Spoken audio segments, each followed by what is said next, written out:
How calm are you feeling? If you are like so many of the people that I speak to, and really, I think like most of the people in the country and maybe the world right now, the answer is probably not very.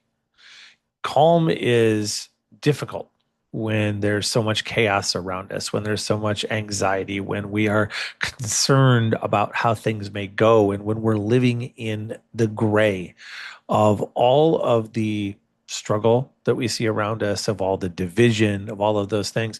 And that's a lot of the reason that this podcast exists. It's a lot of the reason why I think it is so important that we get together to have these conversations around calm and clarity, because lack of calm, that anxiety, that overwhelm, however that manifests for you, is such an important consideration, such an important thing to deal with, particularly when you begin to understand that calm, clarity, and focus in that order is the only path to true momentum, whether it's going to be in your life, your business, or even in the next few hours. Welcome, everyone, to Calm and Clarity Conversations. This is where we explore the power of stories to transform lives and to uncover how calm and clarity and focus can create real momentum for you. If you don't know me, I'm Dan McPherson. I'm a coach, a speaker, and maybe most importantly, a firm believer that people matter most and relationships are everything. I am so glad you're here, and I welcome you to the conversation. And I say a conversation there because I think it's important that this becomes a dialogue, that I hear your opinions, that I learn what you want, what you think, what you like, and also because it gives me an opportunity to learn from you. Now, this week, especially in light of recent world events, we're filming this now in, I guess it's late June of 2025, and we've just seen a bombing of Iran. We've seen lots of discussion and difficulties around immigration, and also lots of interesting stressors and maybe difficult stressors in some cases around the economy and beyond that have left people unsettled. And we've been feeling this. This has been coming out emotionally in lots of different ways. So, because of all that, it feels like a good time to talk a little more in depth about this idea of calm and how to get there and how to dig into it in a bit more detail. And that's why, rather than having a guest this week, no worries, our guests will be back shortly. I want to take a few moments and walk with you through 6 different ways that you can shift your lens that will make you calmer than 95% of the world. Now, notice I didn't say it'll make you completely calm. It'll be like a magic pill that takes everything away. I don't have that. If you do, let me know. I'm good. I always love to hear about that. But it is about how can we become calmer? How can we end up in a better space and feel better and therefore move forward with more clarity, give ourselves the opportunity to be able to focus so that we can get that momentum. The key note in all of this is calm comes first. That's the part that everyone wants to skip over. That's the part that everyone wants to just look past and say, oh, I got to have clarity. What do I do next? That's fine. But if you have clarity and you're not calm when you get it, you're not going to be able to implement that clarity. And the reality is, you're probably not going to have true clarity. You might just get to this spot where you can rationalize something. Remember, rationalization is not necessarily rational. So let's talk about this. Let's talk about 6 ways that you can shift your lens that will make you calmer than 95% of the world. You heard me mention a moment ago, I'm a calm and clarity coach. How did I come to that? I came to that as an understanding. Everybody used lots of different titles for me: life coach and business coach and consultant. And all of those are probably accurate, and a number more, some maybe not quite as safe for work to share. But the thing that jumped out when I started asking my clients, I started asking my audience, what is it that I do? What is it that I help you with? Is they said that after meeting with me, after working with me, after listening to me, whatever it might be, but as part of our relationship, that they consistently felt calmer and they consistently had more clarity about their next steps. As part of that, I've spent a lot of time looking at this idea of calm and asking, how can we get there? How can we be calmer? How can we get over those struggles? I've spent a lot of my life struggling with anxiety and depression and things like that. So I am no stranger to a lack of calm. In fact, I've spent a good amount of my life dealing with fear and distress and high pressure situations. And learning how to get to calm has changed my life. It has completely reshaped how I respond, but also how I enter a situation, how I pre make decisions, how I'm able to be calm before an event occurs, or how I can get to a calm, have a better refraction time much more quickly after things do. These six principles, these six lens shifts, if you implement them, and I'm going to give you a principle, an example, meaning a story around it, or a real world example of how it works or how it shows up, and then a defined action that you can take. You implement these, and I encourage you to implement one at a time. Just focus on one. Don't try and do all six this week. But if you implement them, your life will change for the better. I guarantee it.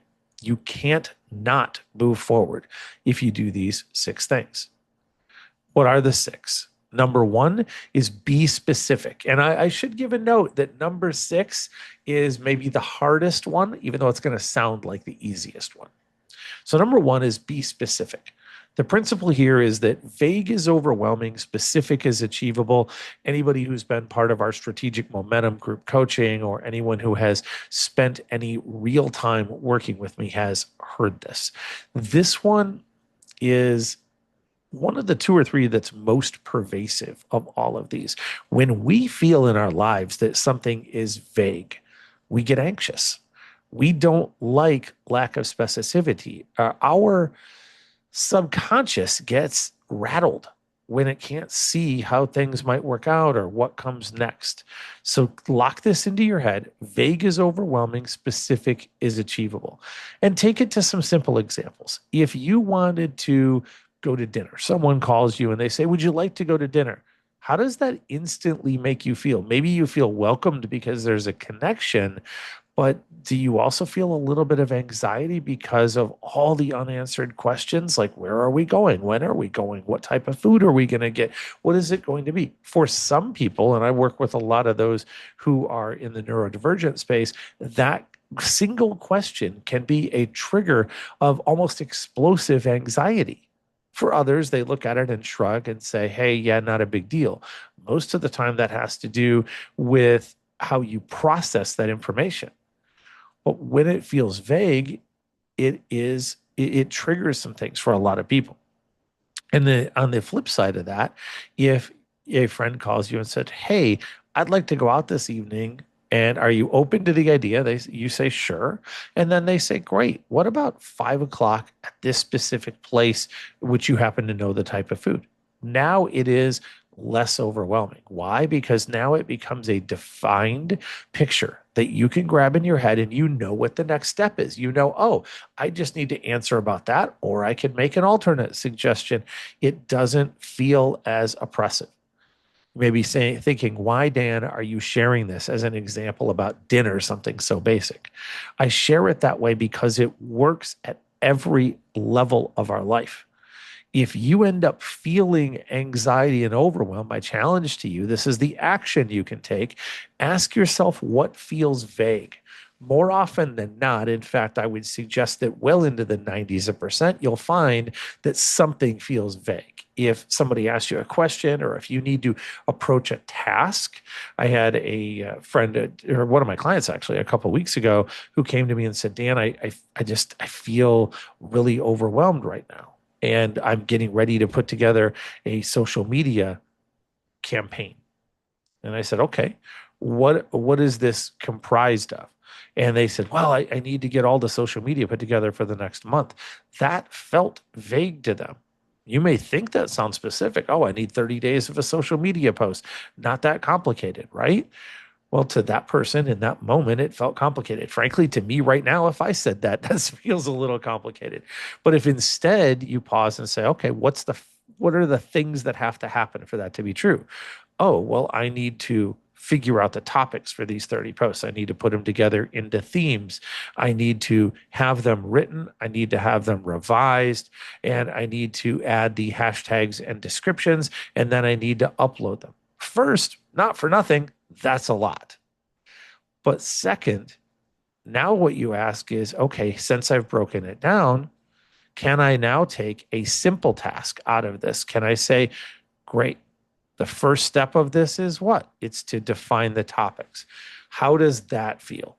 And it will almost certainly feel less overwhelming. The more specific or the more broken down you can make something feel, and each of you will have a different level where this feels right for you. Some of you will need to break it down to the micro level. Some of you will need to just break it down a little bit, figure out your space, but break it down to the spot where it now feels specific to you and the overwhelm is dissipated. It's worth noting that when you look at this type of a space or this type of a situation, what you will often find is that there will be one area of your life, let's say it's that social media planning, that for you, it feels really easy. And you look at that and go, oh, yeah, that doesn't feel overwhelming at all. I just needed to break it down very simply. You might have others like say cleaning the house, doing your chores that you need to break down into micro pieces on your to-do list so it can be different for different parts of your life. Recognizing how you work, learning what allows you to be calmer, that's a big component of what we do. So the principle, vague is overwhelming, specific is achievable. The action, every time you feel anxiety, the next time you feel anxiety or overwhelm, ask yourself what feels vague, identify it, and make it more specific. Number two, establish tent poles. The principle here is that we all need a place of safety from the storms of life. I think we can probably agree that there are storms in our lives, whether that be the storms of the world news that buffets us around. Maybe that doesn't get to you. Maybe it's the storms of family drama or of school things that come up or of difficulties at work. Or maybe your life is relatively calm right now, but you can see, yeah, I've gone through the storms in the past. Make no mistake, they're coming again. And we have to create this place of safety from our storms in life. Think about it let's use a piece of imagery and let's use a practical example both. If you think of being out in the desert, and let's say you're traveling in the desert, you don't have any protection from the sun, a sandstorm comes up and it whips you around. That's a brutally difficult situation to be in. Maybe you've been out there for a day, you don't even really have any water. And ahead of you, you see a tent and you can verify it's not a mirage, but you see a tent, and in that tent there is shade. It's like 40 degrees cooler in the tent, and there's water and refreshments and things like that. How big of a difference does it make just for you to step under that tent and take a drink of water? Huge difference, life changing. That is the dramatic image. Now let's talk about a real world example that I would argue is no less impactful. Every Friday night, my kid and I go grocery shopping, and I'm grateful every week that we get to. I've had a lot of weeks in my life where we couldn't shop, where we had no money for groceries. So I'm truly grateful to be able to do so and to be able to have those groceries in our house. That said, can't stand the process. Not my favorite thing in the world. And so when I get ready to go, I sometimes feel a little anxious. I have to do that breaking down of it we talked about earlier. Okay, I make the list. And once I have the list, we drive to the store and we drive to the store. And now she'll go turn in the bottles and cans, and I'll start looking down aisle one to mark off the list. I sometimes need to do that, but there's a little more to it. When I go to the store, sometimes on the way there, traffic's is unpleasant and people are unkind to me. I know that's probably a shock to those of you listening to this. You never thought about that in your life, never experienced bad traffic. But crazy enough, there are people out there who may not have you as top of their mind and may not be driving as safely or as responsibly as they could. They might be distracted, not that any of us would ever be. We get to the store and sometimes the parking lot is just whew, it's a little overwhelming. I go into the store and there are people throughout the aisles, and the stores that we shop in have pretty narrow aisles, so it's taking a breath and realizing, wow, I got to get to this spot where I can feel calm. I get to the front and I have a great relationship with the cashiers. They see me coming, we joke around, but it can still be a lot of energy to put out. There's a lot of chaos in that space. There's a lot of things that are outside of my control that are in that space. And when I get back home and it is quiet and it is calm, I feel better. So, how does this apply to creating, to what I said about creating or establishing tent poles in your life? We'll talk about this briefly. And I do if you go look on the YouTube channel for Leaders Must Lead, you'll find a really short, maybe 4 minute breakdown of what I'm about to say for gratitude, growth, and exercise. What I have come to understand through a lot of testing is that if we have certain things in our life that address in a positive way our mental, our emotional, and our physical health, preferably that change our body and brain chemistry. And also, if we have those things in a way that we can count on them, that they're always there, that acts as tent poles that stand up for us. And you can think of it as that allows me to throw a tent over the tent poles and I will feel calmer naturally. That's what you're looking to create. Now, your tent poles, they may look different than mine. I've developed some for business. I've developed several for home.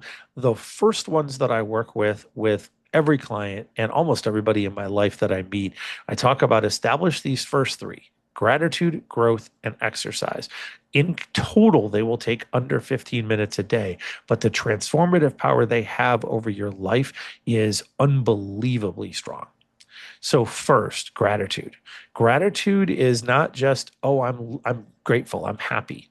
It is writing down. It's a discipline to write down or type, but physically manifest in the world. Don't just say, think, or pray. Write down, manifest this in the morning, very important, three non-repetitive things that you are grateful or thankful for. And I say non-repetitive, that may be the hardest part for you, especially as you get into the second and third week. By the time you get to the fifth or sixth week, it'll become easier again. The idea here is that you are looking for the good in your life. And for the first 2.5 weeks that you do this exercise, this is maybe the hardest part, you won't probably feel any meaningful difference. But after you get 3 weeks in, a really wild thing happens. Your brain chemistry changes.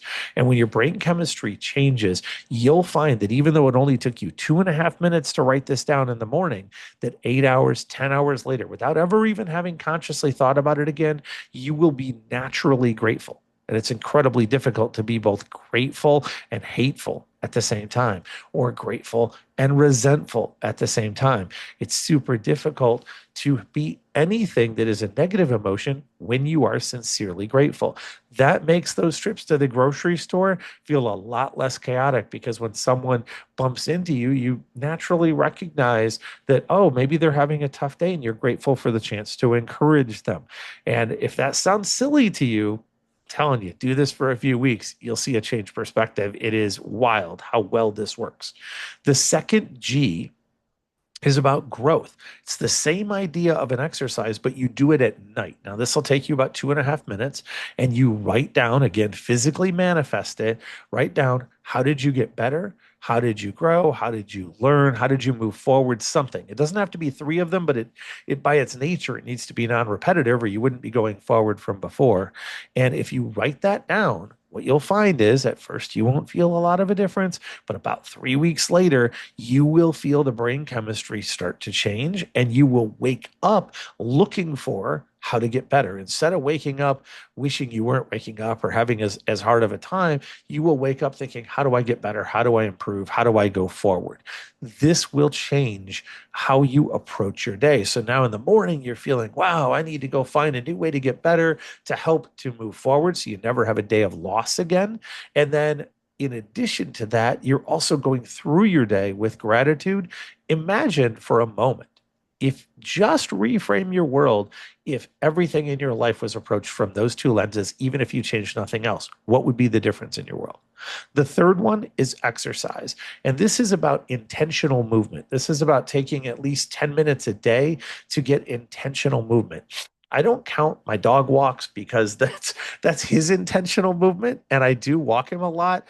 But and Garrus is amazing. He's the goodest boy, but he wanders. He's not doing a lot of intentional movement unless it's intentionally going after a rabbit. So this is 10 minutes of intentional movement for you.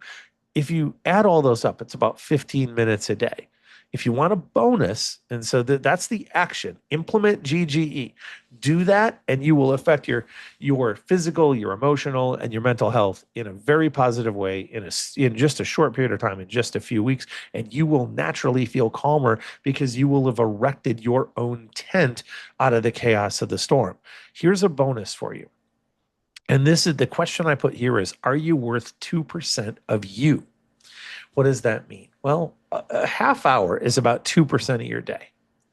And so the challenge is always, are you worth 2% of you? We have 15 minutes for gratitude, growth, and exercise. My challenge is for you to add another 15 minutes where you pour into yourself each day, where you are reading something that is educational or personal development, that you're listening to a podcast, this one can count, where you are engaging in a conversation that stimulates you in a way that allows you to fill up rather than give out, to learn and grow naturally. Do those things. You're investing 2% of your life back in you. The returns will be far, far more than that. So that's number two. And the principle there is we must create a place of safety from the storms of life. The action is to do that gratitude, growth, and exercise practice. And as a bonus, the challenge is to add 15 minutes a day to pour into yourself and validate that you are worth 2% of you. The third movement that we talk about here, the third shift of a lens, is to add movement. And there's two principles here that I would highlight for you. One is that motion beats emotion every time. You ever feel stuck or you feel like you're spinning? What happens? We get bound up. We get anxious. We have movement, just like what Dan Zahner talked about in episode 2, right? Movement without direction is that's a lot of energy spent, but it's certainly not going anywhere towards momentum. We need a vector and we need a positive one.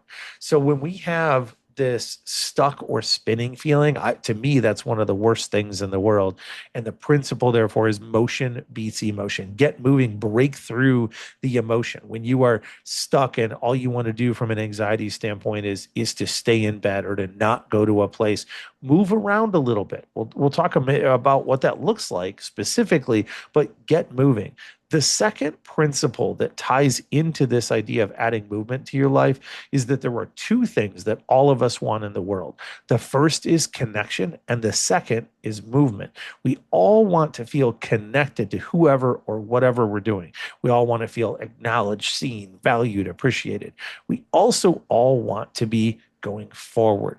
Now, that growth exercise we talked about a moment ago, that helps ensure that you go forward, but within a smaller scale of your day, your relationships, whether it be friendships or intimate relationships, whether it be in your schooling, whether it be in business, whether it just be in whatever you're facing at this moment, you want to go forward. You want to feel like you're getting through it, not stuck in it. And I'll tell you, I have sat stuck and spinning so many times.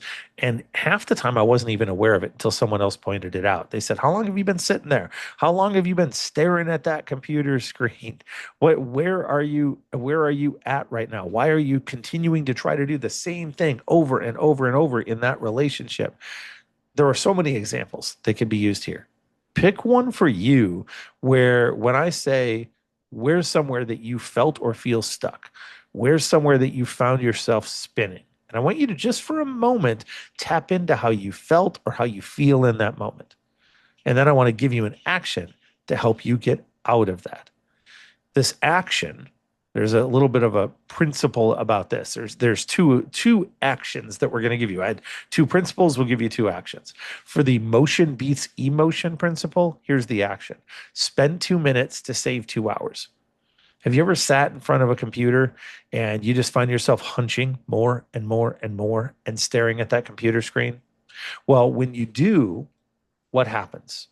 You get sore, you get tight, you get frustrated, and you tend to really slow down your progress. Things that would have taken you 5 minutes before are now taking you 2 and 3 hours.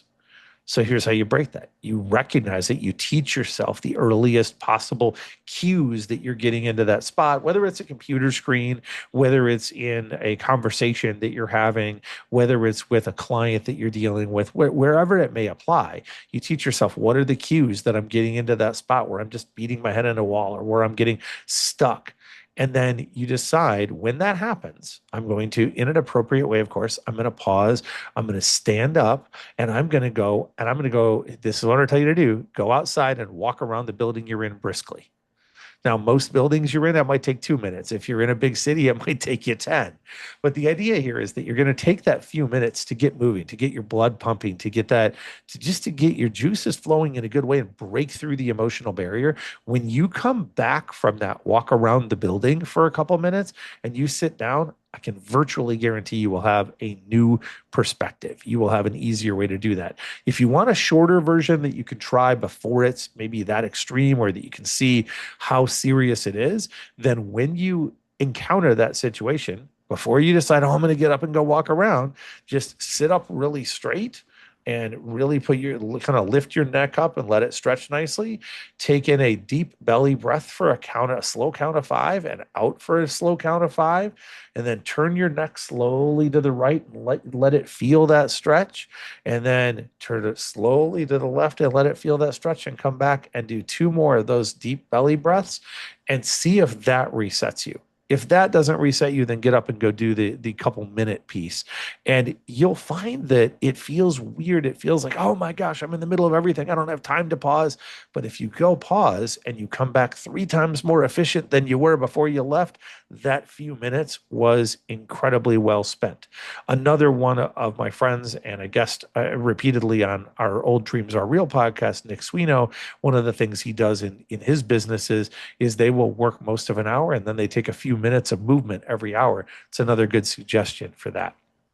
The other thing to think about here when you're thinking about now connection and movement is another way to get movement. So what we just talked about is if you're really feeling stressed and you're deep into it. Now let's talk about the way that you can get going if you're just having, I don't know, maybe you're feeling lost in the haze and you're having trouble doing anything.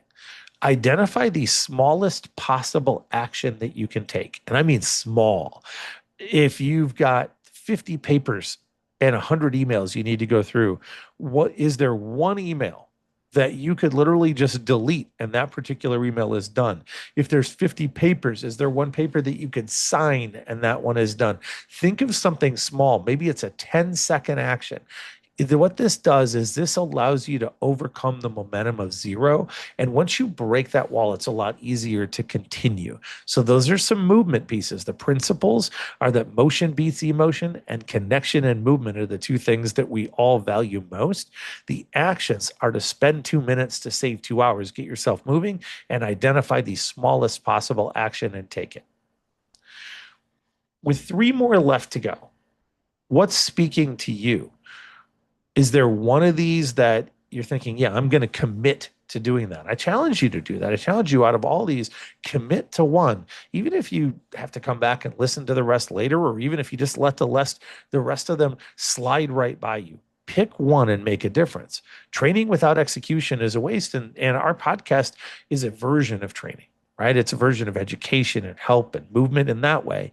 But pick a thing, make an adjustment, see the impact that it has. Once you do, let me know how it went. Number 4, quiet the noise. The principle here is that too much noise buries the signal we need to hear. We are surrounded by noise. Oh my gosh, we are surrounded by noise. There is so much information overload coming our way that it's almost unbelievable, unfathomable how much we get. And those are just the ones that we are conscious of. The unconscious and subconscious ones, I think, crushes us. But let's think about a real example from this week. How much have you found yourself scrolling this week? Have you found yourself doom scrolling? Or is your discipline already better to where you don't have that? Let's say your discipline's pretty good about scrolling. And if you felt a little pang of, oh, I didn't like being called out on that, that's fair. Look, that's me too. I scroll on TikTok, I scroll on Facebook Reels. I do that more than I would like. I'm working to get it back into a very intentional spot in my day, which is what we're going to talk about in a moment. But that's a struggle for me. But maybe for you, it's that you get 100 or 200 emails a day and that feels overwhelming, right? It's decreasing your calm. Look, everything that you do in life, everything that you experience in life is either going to decrease your calm or increase your calm. It's either going to make you calmer or less calm. The more that you recognize that and start to separate them and make choices, conscious decisions to move yourself toward more calm, the more that you have an opportunity to find your calm, then become the calm, and then be forward facing. And that is a form of strong leadership in whatever area of the world that you are working in. So, how do we deal with this? What I find is, and I won't go into super deep dive here. I have trainings around time effectiveness and all that that we could get into and go as deep as you would like. Those already exist. If you're looking for those, message me and I'll be glad to send you an opportunity and even a coupon code for some of those. But the idea here is to organize and understand your distractions. Identify them, call it out. Vague is overwhelming, specifics achievable. My guess is some of the distractions in your life are quite vague. Maybe it's just, I don't like doom scrolling. Okay, well, how much do you do it? What are the steps that you want to take? Where do you wish that it was? So organize and understand them. That's the understanding part. The organizing part comes in when you start imposing timing and limits. And timing and limits make all the difference. When I talk about organizing your email, I encourage most of my clients to do their email 4 times a day for a half hour, intentionally set aside. This will make it calmer. If you train the people in your life and you give the right expectations to people in your life, nobody's expecting an email response from you in less than 4 hours. If I do it 4 times a day, then the most it will be before I look at it is 4 hours away. What I actually like to encourage you to do is help the people in your life and set your own expectations that all emails will be responded to within 24 hours and all texts will be responded to in 4 hours. Again, here, even texting, even like Facebook Messenger chats, all those things, they do not have to be immediate. And the more we treat them as immediate, the more they overwhelm us, the more they become noise that buries a signal, increases our anxiety, the more that we can instead calm, create timing, the smoother our lives will be. So, how do I create a limit? How do I create the timing? That's the next step for you. Identify your distractions. Look and say, how can you group like things together? How can you organize them?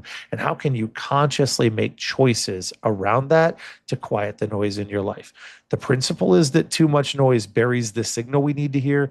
The action is to organize and understand your distractions using timing and limits. Number 5, this is where we talk about reverse engineering your progress. And this is one that I came to when I was teaching about how to find your North Star, how to figure out what you actually want to do in life. And I still do a lot of that work with clients. But what I encountered as I was doing that was that most people, when they try to decide what they want to do in life, they just start doing a thing and hoping that they get lucky. It's a little bit like the old Mexican jumping beans. For one of the jobs that I had when I was working at Parodies in the airports, we would sell those, right? And they would just jump off the counter and jump and jump and jump, but they never really got anywhere. And I found that was true for many people in life as well, is that they would kind of hope that, well, maybe I'll jump to a next shelf and maybe I'll get to a good place and hopefully I will. But the more that I worked to help people figure out, like, what is your North Star? What do you want to be known for in life? What do you looking to accomplish in the world? Whether it is for your personal life or for an individual business or even a project, what we discovered was that if you start at the star and work your way back, it's a whole lot easier to get there. What does that mean? It means that you follow a path and you build a backward path. This is the principle. You build a backward path to create a path of confidence. So you building backward, it creates a path of confidence. How do you do that? You look and you say, all right, how do I want to feel? Where do I want to be? That's vision. What are the ways that I could get there? Let me pick one of them that works, because if we try and do 10 things, we know we don't get anywhere. Great. What are the tactical things I have to do to accomplish that strategy? And then what are the tasks that make up those tactics? Then what I can do is, since I now know that every task that I have accomplishes a tactical goal that I have, which then accomplishes for certain the strategy that I laid out, which then leads me to the vision that I'm aiming for. I know that every task I do related to this automatically has value. It automatically leads us to the right direction. And I feel, you got it, calmer. Reverse engineering your progress, it not only gives you better clarity, which is certainly important, but it also very importantly, allows you to be calm and confident because you know that what you're doing matters. Let's take a very simple example of that. And it's one that drove me nuts for years. It's making your bed. I make my bed every morning now. I didn't for almost 50 years of my life. And now I do. Why do I make my bed every morning? Because I looked at, how do I want to feel at night? How do I want to feel during the day? I work in an office where I can see my bed. And so how do I want to feel when I looked over there? Did I want to feel more chaotic and more messy, or did I want to feel more calm? Well, as it turns out, having it made, being nice and orderly, made me feel more calm. When I had a really tough day where I didn't get anything, it seemed like to me, done, and I came back to my bed, at least my bed was made. I had something good and I got to get into a nicely made bed. And there's a very simple book out there called Make Your Bed by one of the military leaders that I've followed over time that shares this principle. I got part of that reinforcement from him, part of it I already had. But the idea here is, if I know what I'm trying to create, how I want to feel, where do I want to go, then that gives me the vision. I can pick the strategy, the tactic, and the task. So the principle, reverse engineer, or sorry, the principle, the idea here is reverse engineer your progress. The principle is building backward creates a path of confidence. The action for you to take is take at least one thing in your life and build it backwards. Do vision, then strategy, then tactic, then task, and you will know that that will make a difference for you. All right, so the last one, and I said earlier that this last one was likely to be the most difficult for you. It's going to sound the easiest, but it is for most people the most difficult. In fact, it often involves tears. And the last one is be unselfish. Sounds easy, right? Most of us are not naturally selfish people. But the principle here, this is where it gets hard. So listen close. The most selfish thing that we can do is not take care of us. When I teach this to caregivers who spend their lives caring for other people, and many heart-centered humans who would listen to this, you're going to fall into that same category. When I share this, it hits really hard if you let it. The most selfish thing we can do is not take care of us. Ask yourself, when you're putting together your day, what order do you fit in? Does you getting to eat or sleep or exercise, does that come before or after other people? Does taking care of you and ensuring that you're healthy mentally, emotionally, and physically, does that come before or after other people? Now, I'm hoping, because you are all amazing, that a good percentage of you are like, yeah, you know what? I went through that transition and I take care of me. That's awesome. In which case, listen to the next few minutes and maybe try and grab a little piece. For some of you, you're hearing that and you're going and you're feeling like you're either feeling like anger, like, oh, that's ridiculous, or you're feeling a little bit of conviction, like, no, I know I probably should, but I haven't. And I want to encourage you by giving you a couple of simple steps, but also a very real world example from my life for this week of me missing this. I learned this principle probably about 3 years ago now. And when I learned this principle, and I mean, deeply learned it, it changed my life. And it's been hard at times, but my effectiveness is massively higher than it was. And my ability to, relevant to our conversation here, stay calm and to be a resource for others, to not only find my calm, but to become the calm so that I can lead others, to be able to be forward facing so I can help others with movement is vastly different than it was a few years ago. So what is this? What does this look like? Well, what it typically looks like is you deciding, okay, if I'm going to help other people, and I want to do that, we're all heart-centered humans, probably listening to this call. I'm guessing almost everyone is. If I'm going to help other people, well, you got to start to understand, and we hear it in this trite way of you better make sure that that you're filling from the overflow of your own cup. I don't love how it's always said, but it's pretty accurate. I went the other way. I was running a large team. This is maybe 9 years ago now. I was running a large team and I was just giving and giving and giving without even realizing it. And I was exhausted. And I realized that I was starting to cancel meetings for my team. And I didn't really understand why until someone sat down and had a chat with me. And some other events happened that oddly enough led to me forming my company, Leaders Must Lead. They directly led to that. But the connection came that I didn't have anything to give from. I was done. I had thousands of people that reported to me. I had nothing to give back. I was empty. It was just a completely empty chamber. And as a parent, I felt that way. As a as an employer and an employee, I felt that way. As a human, I felt that way. I feel pretty confident in saying that you've probably felt that way at some point as well. And the reason is because we naturally we give and we give and we give, but we aren't refilling. We aren't making sure that we have something going in.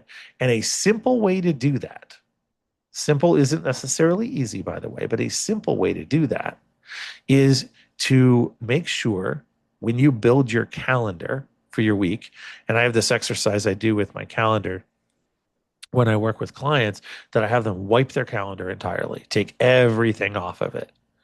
And we'll talk about this and they'll be excited and they'll say, "Yeah, this is awesome. This is going to be great."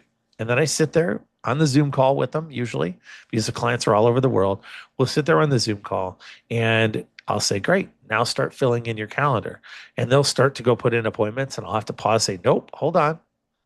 You are the first thing that goes on your calendar." That means you're getting ready for bed, you're getting ready for the day, your amount of sleep, it goes on. That's priority one. Your meals go on as priority one. Your time that is going with your kids, that's priority one. Now, what does priority one mean? Priority one means that it's inviolable. You can move it, but you may never remove it. Nothing can usurp it. Now, obviously, there are extreme emergencies, guys. I'm not talking about that. But in general, 99% of the time, it means you can move it, but you can't remove it. So once you put an hour block on there for your lunch every day, which I do, you can move it by a couple hours, even several hours if you have to, but you can't remove it. You must have that hour for you that day because you have, and taking care of you has to be the number one priority. For sleep, this changed how much sleep I got and when I got it. I used to go to bed at 3, 4 in the morning. I'd get 4 or 5 hours of sleep. I now, for the last 3 years, have averaged more than 7.5 and usually close to 8 hours of sleep a night every night. Never thought that would be me. Never. I was like the sleep warrior and proud of it. Never thought it would be. The reason I bring up the sleep is because about a week ago, for the first time in several years, I missed several days in a row of that. And after missing 5 days in a row, I found, and I didn't connect these dots until later. So I'd love to tell you that I caught it right away, but I didn't. I found I was struggling with really depressive behaviors. I was wanting to now I just wanted to lay in bed.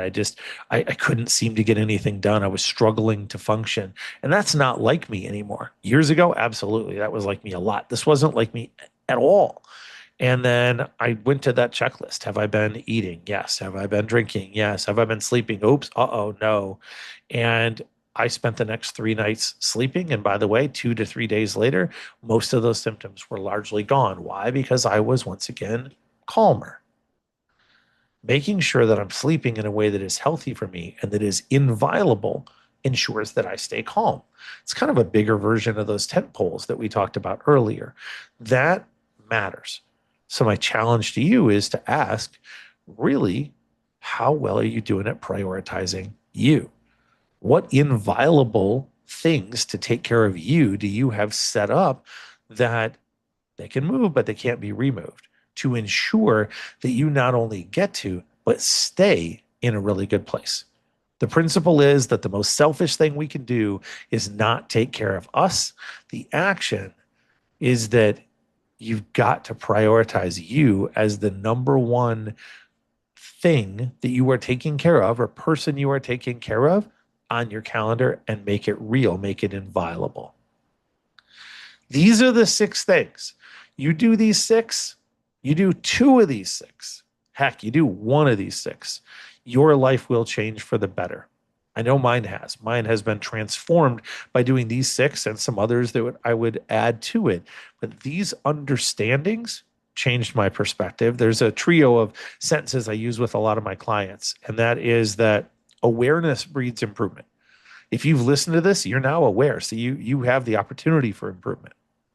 The second of the 3 phrases is that decisions determine direction. That means that once we have the awareness, we can make a decision. So I can choose, and that'll determine the way that I'm facing. That'll determine the way that I'm prepared to move.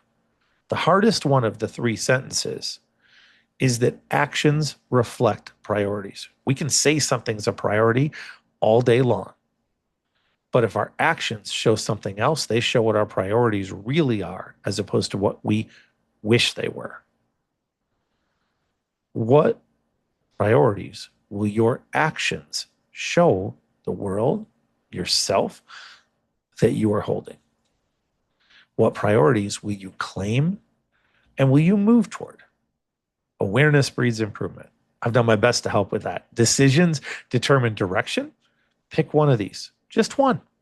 Make a decision and then commit to the action that we talked about.